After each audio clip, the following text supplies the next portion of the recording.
what the government should be doing right now is getting their story straight. And I think on Monday we heard that there's only a week's left of fuel.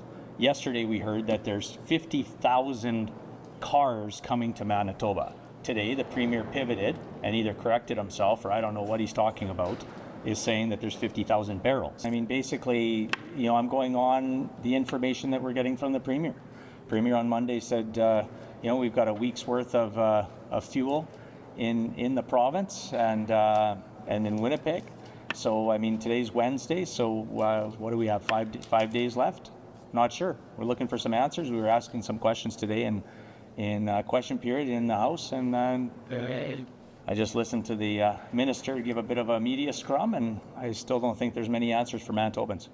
I was at a couple of stations today that were either limiting what they were giving out, or they were independent, they were bone dry. What's your reaction to that?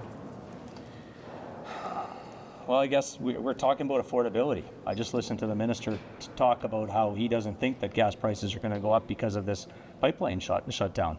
I have to disagree. It's basic economics. It's basic supply and demand.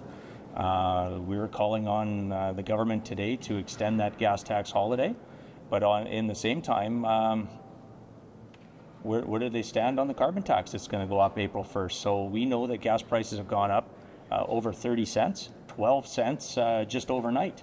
And as you mentioned, some of the gas stations out in my neck of the woods, in my constituency, are already either limiting or have shut down. And you heard today that the minister was talking to you about, there's no hypotheticals and there's no crystal ball. I don't have a crystal ball or anything along those lines either, but it is basic supply and demand.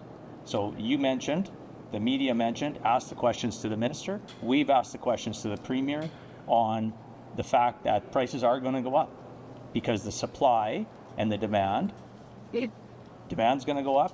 Hopefully there's not the panic that's out there, but from what I've heard from my constituents and other Manitobans is there's already been lineups and people with jerry cans lining up for fuel.